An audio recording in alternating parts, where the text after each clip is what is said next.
demande de vous arrêter. Je suis très en colère. Écoutez, vous êtes impuni. C'est pour ça que vous êtes coupé de la réalité. Avec d'abord la carte blanche de l'un de nos éditorialistes, c'est un coup de griffe ou un coup de cœur sans détour. Vous en avez l'habitude et ce soir, j'ai le plaisir d'accueillir l'écrivain Éric Emmanuel Schmitt. Bonsoir Éric. Bonsoir Julien. Alors ce soir, vous avez décidé, c'est un coup de cœur, on peut dire ça comme ça Éric. On va voir. Vous avez décidé de revenir sur cette volonté, cette pétition qui circule pour faire entrer deux monuments de la littérature française, Verlaine et Rimbaud, au Panthéon. Ensemble. Effectivement, Verlaine et Rimbaud, deux de nos plus grands poètes, ont vécu une liaison forte, intense, riche, exacerbée, sans doute aussi heureuse que malheureuse. Verlaine avait 30 ans, Rimbaud avait 20 ans. Leur histoire s'acheva par une tentative d'assassinat de Verlaine contre Rimbaud, ce qui conduisit Verlaine plusieurs mois en prison. Ensuite, ils ne se sont plus revus. On peut donc s'étonner de vouloir les amener ensemble au Panthéon. Leurs œuvres sont séparées, distinctes, et si Verlaine et Rimbaud ont fait lit commun, ils n'avaient pas prévu de faire tombe commune. Ils n'auraient pas été d'accord, selon vous ? Évidemment non, mais le Panthéon ne demande jamais leur avis aux morts. Ah, une autre pétition a aussi réagi à cette proposition de panthéonisation en la dénonçant comme inepte. On voit qu'il y a un débat. Oui, cette seconde pétition possède également quelques arguments. Elle rappelle la brièveté de la liaison Verlaine-Rimbaud, la position de rebelle absolue affirmée par Rimbaud, et s'indigne que la militance homosexuelle récupère cette liaison. Et vous, qu'en pensez-vous, Éric Emmanuel Schmitt ? Moi d'abord, je me réjouis d'être dans un pays qui, en traversant une crise sanitaire, économique et sociale, se passionne et s'étripe pour ses poètes, la place de la littérature dans la société et ce qui se passe dans nos alcôves. J'adore la France pour cela, cette capacité de se quereller pour sa culture. Cependant, je note un problème. Je savais bien qu'il y avait un cependant qui allait arriver.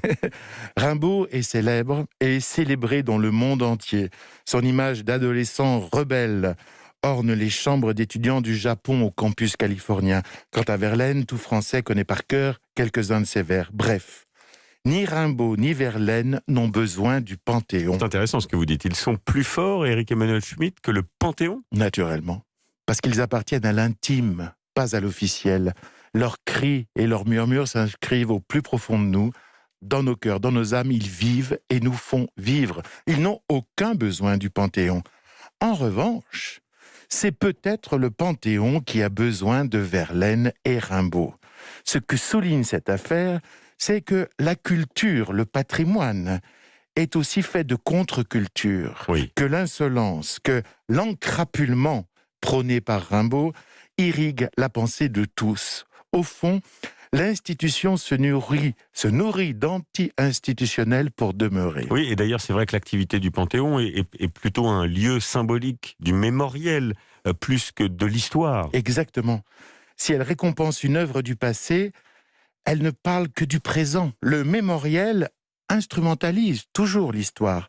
Quand la Troisième République ouvre à Victor Hugo les portes du Panthéon, elle célèbre un écrivain, certes, mais d'abord l'ennemi du régime précédent, le Second Empire. Quand on accueille Aimé Césaire, on célèbre un immense poète, mais qu'il soit noir, importe.